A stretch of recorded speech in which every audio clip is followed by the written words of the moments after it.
to the Great Detectives of Old Time Radio. From Boise, Idaho, this is your host, Adam Graham. If you have a comment, email it to me, box13 at greatdetectives.net. Follow us on Twitter at Radio Detectives, and become one of our friends on Facebook, facebook.com/Radio Detectives. And please send your technical questions regarding the podcast to Andrew at greatdetectives.net. But now we're going to get into this week's episode of Yours Truly, Johnny Dollar.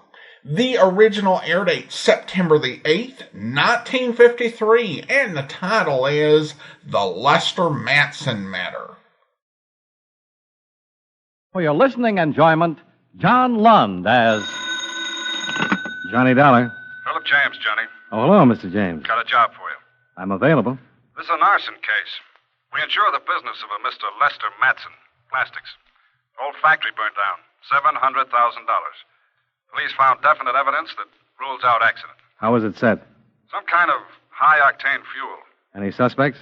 No, not yet. Lieutenant Ridgway at New York headquarters will fill in the details. When can you leave? Oh, a couple of hours. Fine. Good luck, Johnny.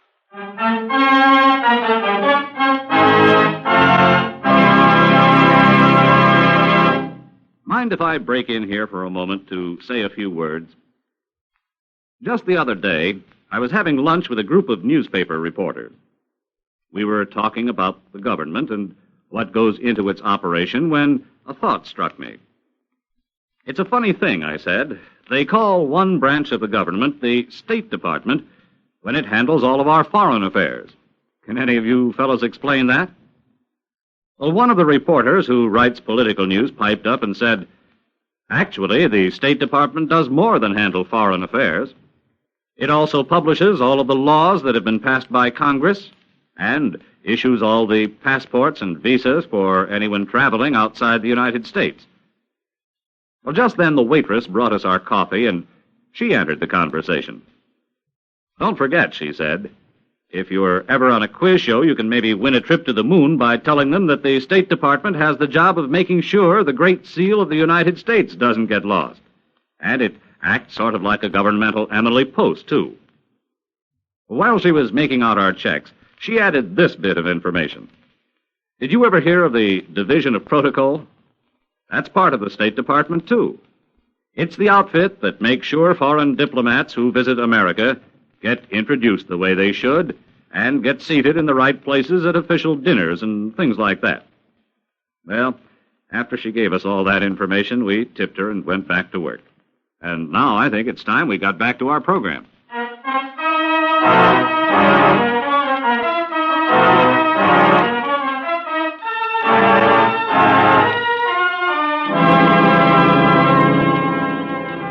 Expense account submitted by Special Investigator Johnny Dollar to Home Office, Columbia All Risk Insurance Company, Hartford, Connecticut.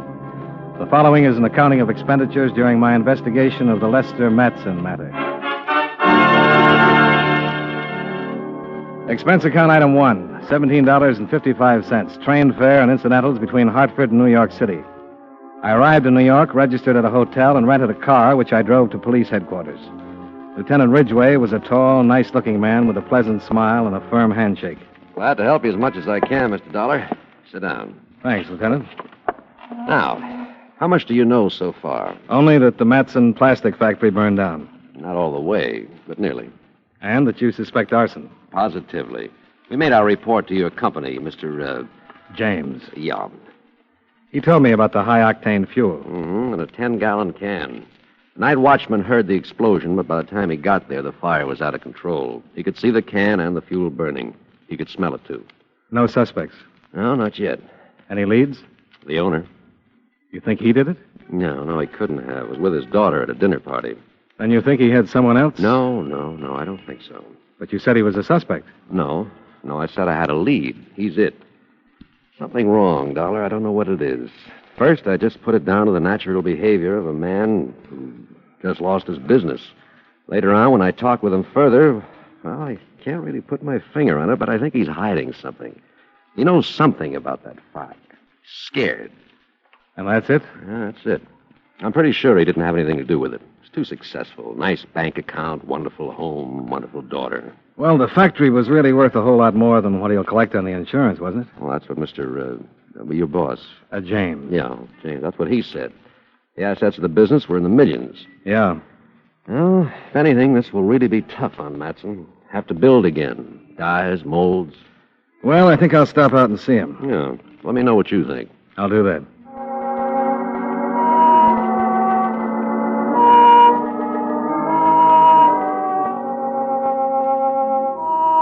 The Matson home was across the river in Jersey. A big white colonial with a long circular drive that led up to the front door.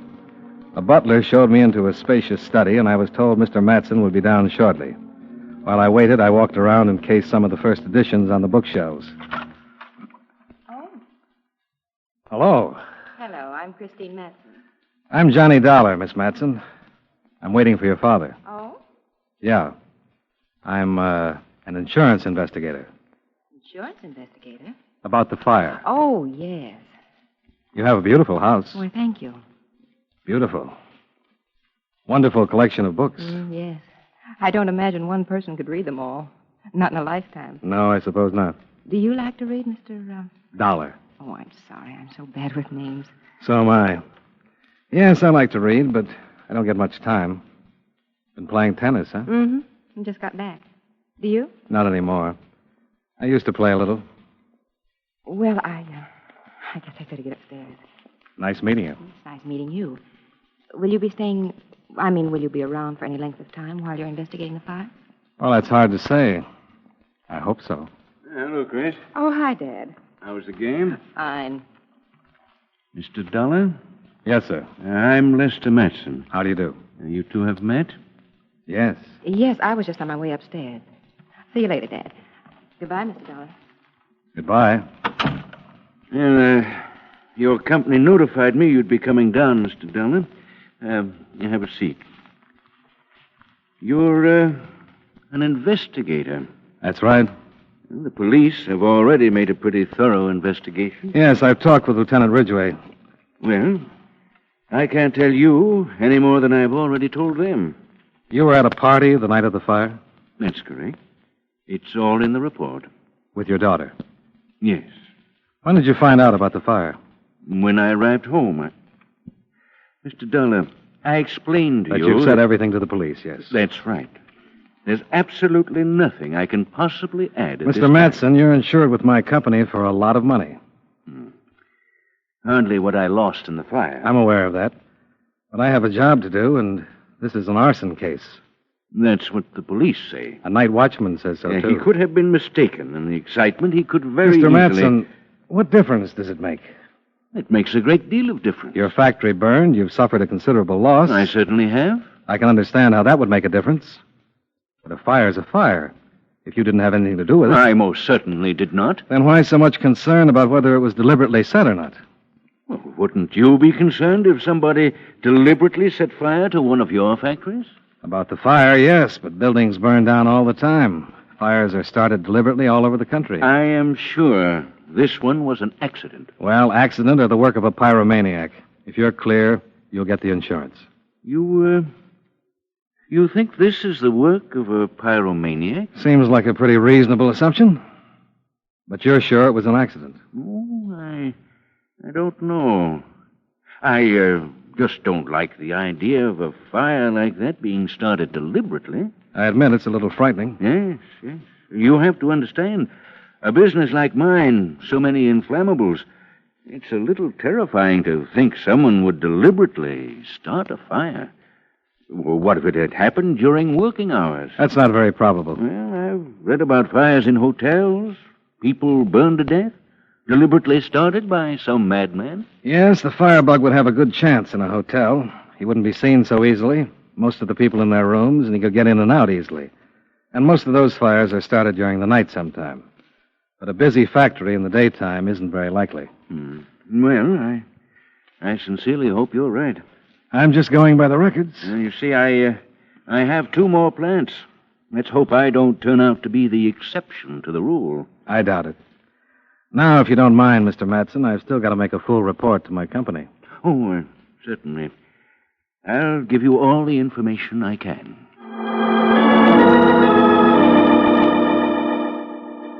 Lieutenant Ridgway had been right. Something was troubling Matson. Until I'd suggested the possibility of a firebug, he was determined to convince me the fire was simply an accident, and he'd been resentful of the impending interrogation. Then the pyromaniac angle had given him some kind of an out, because he'd relaxed immediately. While I questioned him about the details of the fire, he seemed actually cheerful, even resurrected a few old bromides that I politely chuckled along with.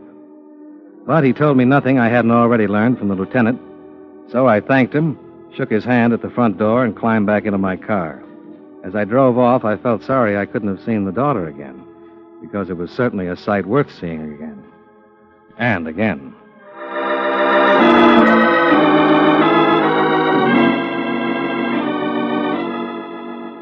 I arrived back at the hotel, went up to my room, and put in a call to Lieutenant Ridgway. What'd you think? Yeah, something's bothering him. Yeah, I know, but what? Did you ever mention the possibility of a firebug having been responsible for the fire? To Matson? Yeah. No, I don't think I did. Well, I mentioned it to him, and he liked it. What do you mean? Until I did, he was determined to call the whole thing an accident. When I suggested a pyro, he made a complete about-face. Oh, he was subtle about it, but he forgot the accident theory. That's right. Yeah. He seemed actually relieved. What do you think it means? I don't know. It could mean he knows who started the fire. If he thought we were looking for a pyro and not some specific person that could incriminate him, that would account for his letting go of the accident theory. I see. You agree with the pyro theory and hope we do the same. Oh, what could he gain? Financially, he ends up in a hole. Yeah. Insurance doesn't figure. Oh, no, he's loaded. Got all the money he needs. And it's something else. Somebody started that fire, and I'm pretty sure Matson knows who and why. Yeah, now all we've got to do is find the who and why. Well, I don't mind working on the case for a while. Have you seen his daughter? Yeah. Maybe she started the fire. Why would you do that? She's the type that could. I just met her for a minute, and I'm still smoldering.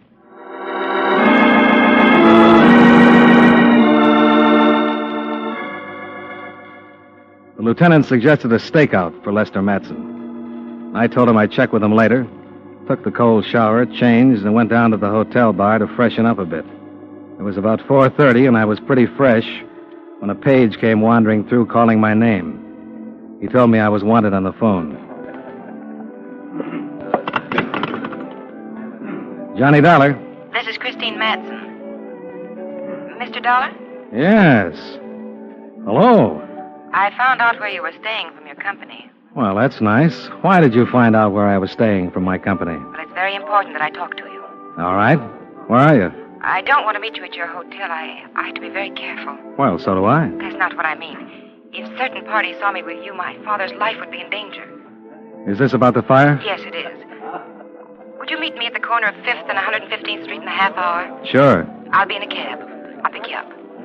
I'll be the guy with the fire extinguisher.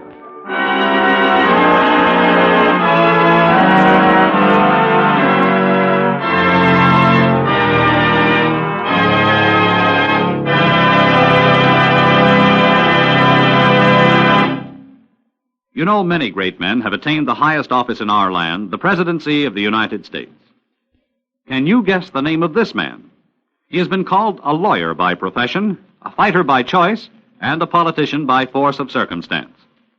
And he was outstanding in all three fields. In 1788, at the age of 21, he was appointed public prosecutor for the region which is now Tennessee. As president, he was the first to introduce the National Convention for the nomination of presidential candidates. During his campaign for the presidency, his opponents attempted to smear him by an unwarranted attack on his wife, Rachel, who never recovered from the ordeal and died just before her husband's inauguration.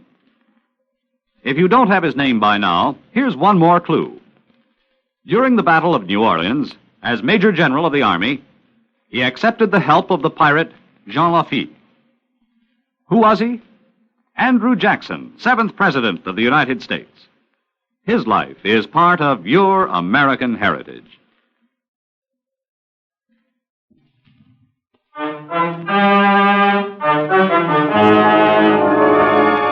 And now, with our star, John Lund, we bring you the second act of Yours Truly, Johnny Dollar.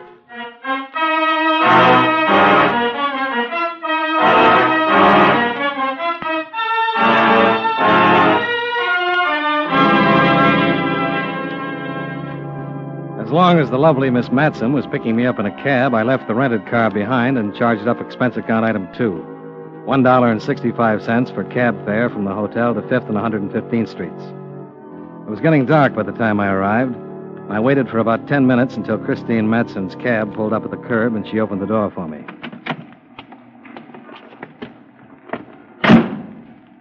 Go ahead, driver. Well, good evening. Is this a terrible inconvenience? Oh, not a bit. Where are we going? I just told him to drive around. Mr. Dollar, my father's being blackmailed. In connection with the fire? He had nothing to do with the fire, Mr. Dollar. But he knows who did.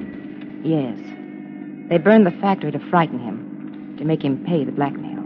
You mean someone's shaking him down? Well, about a week ago, he was approached by 2 men. They demanded he pay them a certain percentage of the profits from his business. In return for the percentage, they guaranteed him protection. So he didn't pay, and they set fire to the factory. That's it. Why didn't he go to the police? Well, he was frightened. Well, he couldn't have been too frightened if he refused to pay them. He was frightened for me. He thought maybe he could bluff them by not paying, but he didn't want to take a chance and go to the police for fear they might really do something serious. Losing $1 million business is pretty serious. He tried to bluff them, and it didn't work. Now he's really frightened. He knows they mean business, and they've told him if the police ever find out, they'll do something a whole lot worse than just start a fire. Do something to you? That's what Dad's afraid of. And you're not? Of course I am. Aren't you taking a pretty big chance telling me about it? Well, you're not the police, and I have been very careful. I was hoping you could help without it being necessary to start a wide-open police investigation. You're not giving the police much credit. If you'd told them the same story, they'd have kept it completely undercover. Oh, I thought about it, but too many people would have to know about it. And there's always the chance of someone saying something or a slip-up. How do you know about all this? Well, my father told me, of course. Just like that? Daughter, darling, 2 men have been trying to blackmail me? Don't be silly. He said nothing at first. He kept it from me. But you see, my father and I are very close, Mr. Dollar. We've never had any secrets. After the fire, when I saw how disturbed he was, I made him tell me. Does he know you come to see me? Oh, no. He made me promise not to tell anyone. Well, I just had to. He's agreed to pay the men, and you know what that means. Mr. Dollar, will you help? Well, I'll do what I can, but it's going to be tough without your father's cooperation. And you'll never be safe until these men are caught. He's afraid of what might happen before they're caught. Why, if they find out... There's no middle of the road in something like this. He's got to understand that. I think he does, but... Well, he'd rather lose everything than lose me. I'm all he's got. And he's pretty important to you, isn't he? More than anything in the world. Without his cooperation, I doubt if I'll be able to do much. And if he gives in to this, a man like your father, it'll keep growing until it kills him. Well, what do you want me to say? Tell the driver to take us to your father. Say it's all right for me to talk to him. All right, Mr. Dollar.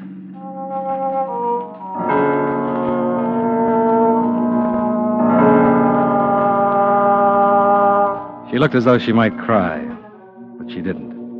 She gave the driver her address, then sat back in the seat and kept looking straight ahead while the cab headed across the bridge for New Jersey.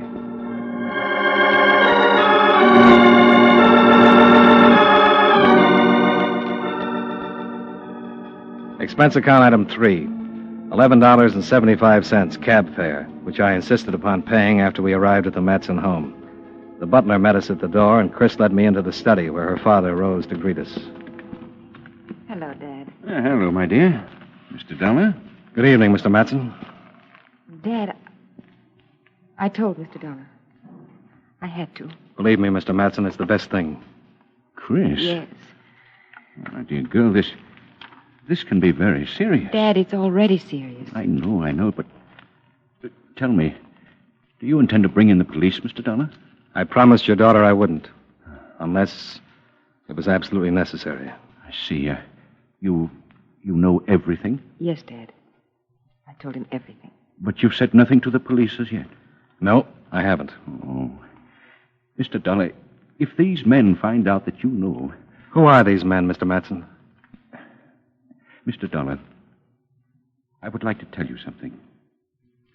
In the past, I've always confided in my daughter. This time I hesitated because of the possible consequences. But nevertheless, I told her. I did so with the provision that she keep the affair a complete secret. Oh, Dad. I'm not angry, my dear. Believe me. I'm sure you did what you thought was best. Unfortunately, you just didn't realize the gravity of the situation. Certainly I realized it. Dear, you couldn't have. You couldn't have. These men aren't fooling. They've already destroyed $1 million business. It was just lucky there wasn't anyone in the building. So you're going to give them what they want? Yes, Mr. Dollar, I am. You can't win. I'm not expecting to win. I'm just thinking of my business, my family. What would you do in the same situation, Mr. Dollar? I think you'd do exactly what I'm doing. I don't think so. That's easy to say. Look, Mr. Matson, I know you're in a tough spot. You said these men aren't fooling, and you're right.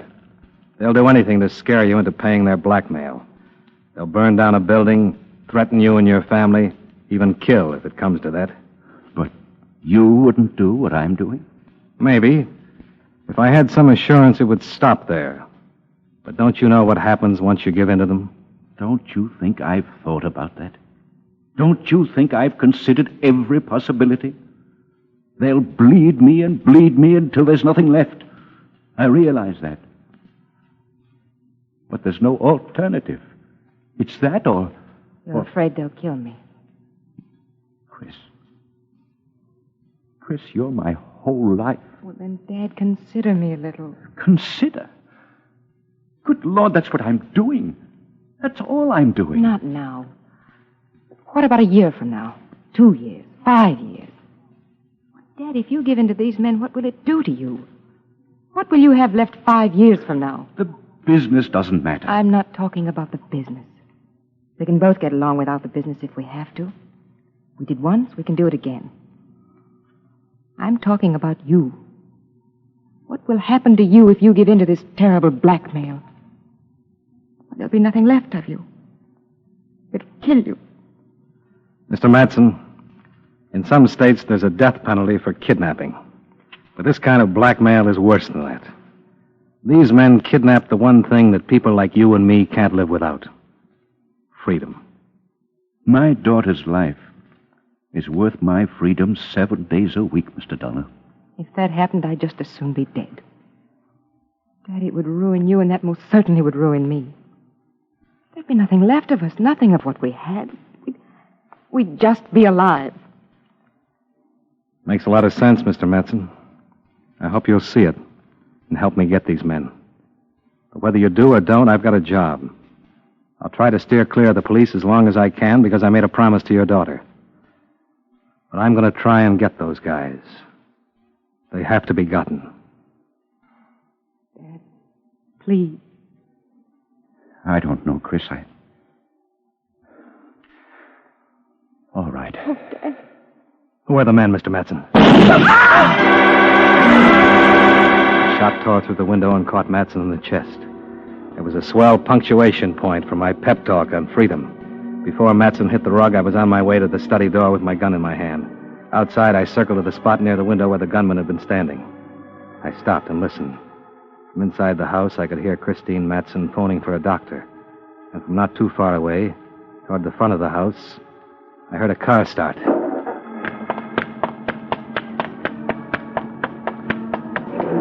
I ran out to the drive and spotted the car pulling away about 50 yards from the house.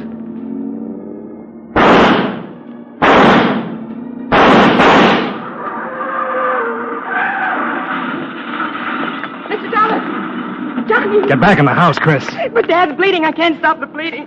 How bad is it? I can't tell. I called Dr. Phillips. Well, get back in that house and wait. I got the car, but there's a man in that car with a shotgun. He may still be able to use it. Now, go on. I started down the driveway for the wrecked car. It was on its side, wrapped around a big oak. The only thing moving was the right front wheel, still spinning slowly. I reached the car and looked in. The shotgun, twisted by the impact, lay on the floor. And the man who'd fired it was halfway through the windshield, his life running out all over the hood. The driver's seat was empty. Don't move an inch. I'll turn around.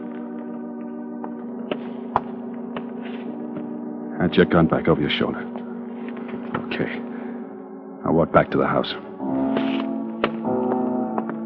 Police will be coming any minute. I just want a car. We're borrowing one of Mr. Matson's. How far do you think you'll get? It's not how far I'm going to get. How far we're going to get. You're an insurance man. You're going to be my insurance. You're going to get us just as far as you can. It all depends. What your life's worth to the law. I couldn't see his face. Kept behind me with his gun pointed at my back. We went around to the other side of the house to the garage and stopped. He shoved the gun hard into my spine. Open the door. As I started to open the big garage door, a car swung in the driveway, and we were suddenly framed in the glare of its headlights. I knew it was the doctor. The man with the gun in my back didn't. He turned, expecting the police.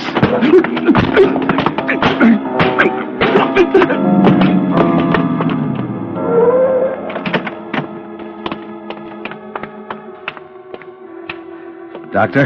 Yes. Your patient's in the house.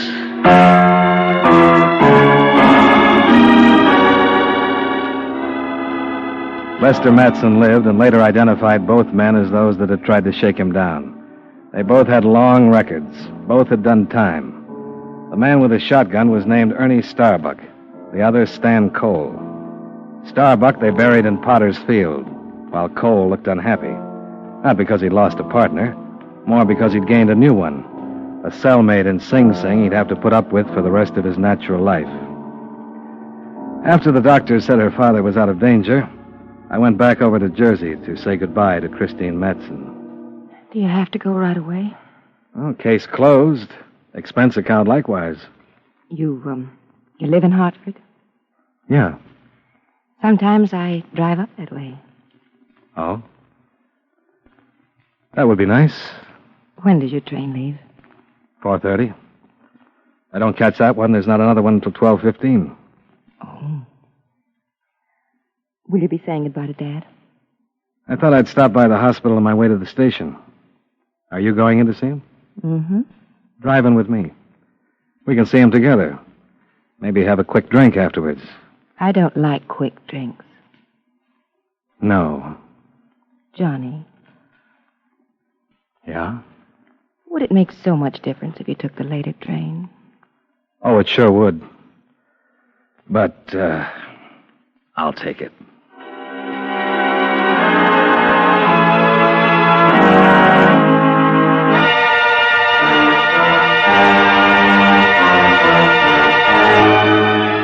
Expense account items 4 and 5, $103.75, car rental and hotel bill. Item 6, $19.80, train fare and incidentals back to Hartford. Expense account total, $154.50. Yours truly, Johnny Dollar.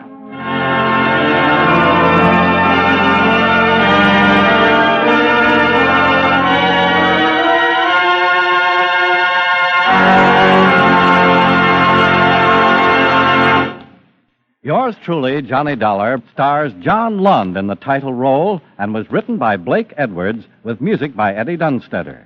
Featured in tonight's cast were John Larch, Lillian Byatt, Hal March, and William Johnstone. Yours truly, Johnny Dollar, is produced and directed by Jaime Del Valle.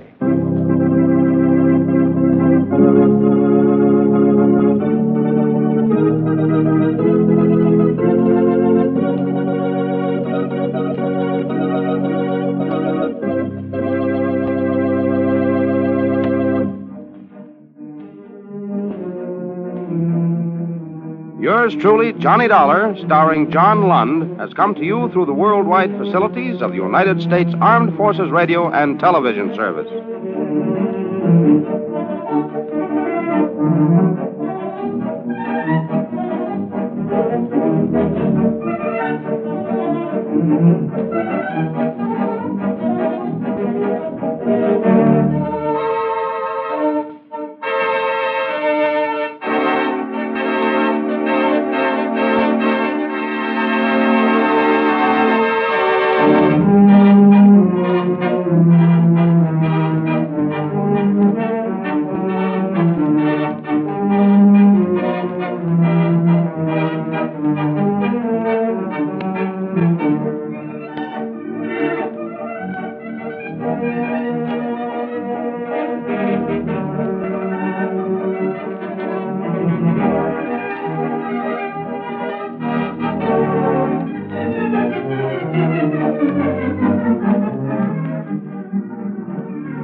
Welcome back. This was an interesting script. Essentially, I think like until the last 10 minutes, it was much more a dramatic story about the relationship between the father and the daughter and him making the decision to cooperate, to stand up to evil, to crime.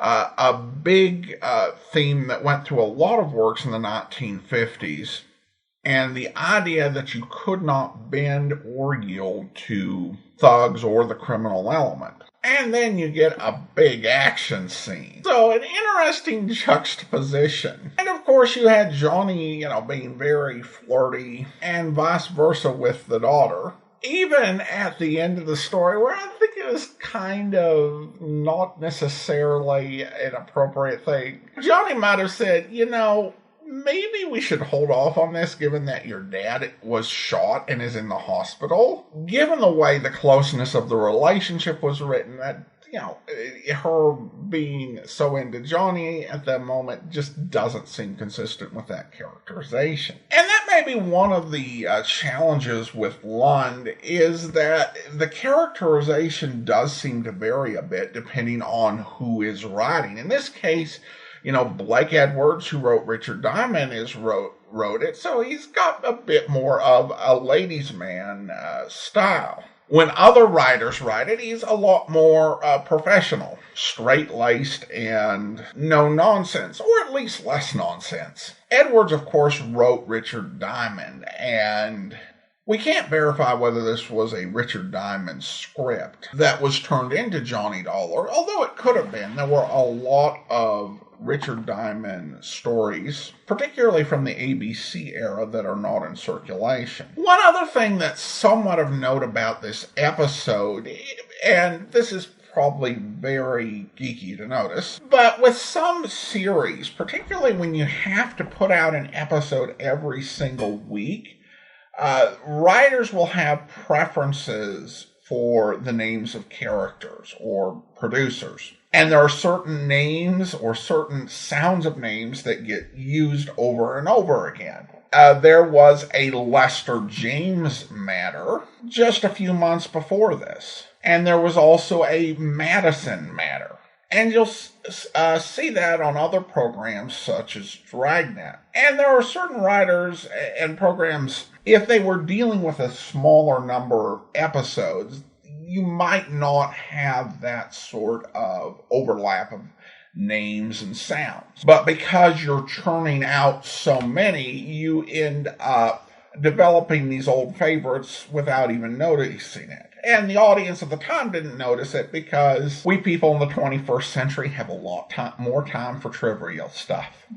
All right, well, now I want to go ahead and thank our Patreon supporters of the day. And since this is the first Friday in March, we're going to be thanking those who have been supporting the program for 6 years this month. Thank you to Jennifer, Stephen, and Eugene, all at the Master Detective level of $15 or more per month. To Dan at the Detective Sergeant level of $7.14 or more per month. To Nancy, Judith, Michael, James, Jim, and Rachel, all at the Seamus level of $4 or more per month. And also, thank you to Paul and Jesse at the rookie level of $2 or more per month. Again, thank you for 6 years of support. Really appreciate all of you. We do tend to get quite a few Patreon supporters who come on board during our listener support months in February, March, August, and September. But really pleased that we've had so many who have come on and stuck with us for so long. Again, thanks so much. And that will actually do it for today. If you are enjoying this podcast, please rate and review it wherever you're downloading your podcast from. We'll be back next Friday with another episode of yours truly, Johnny Dollar. Tomorrow, join us for Tales of the Texas Rangers, where Howdy, Ranger. Sheriff. Howdy. Howdy. Hey, mind dropping that hammer a minute and taking a look at this? Sure thing. Hey, what is it? Plaster cast. Shoe print of a left hind hoof. You remember making a shoe like this, Ed? Common plate, Sheriff. It was caulked or something I might remember, but I don't know. I know it's a tough one, but all shoes are a little different. Wear in different places. Hoofs have to be fitted for slightly different shapes. That's true, all right. If I come across that shoe now, after seeing the cast, I might recognize it. Good. I'm going to leave this cast here. If anybody brings in a horse to be shod, and the left hind hoof looks like the cast, don't touch it until you call us. Be right glad to help. Keep my eyes open. Any other blacksmiths around here, Sheriff? Oh, not for over 50 miles.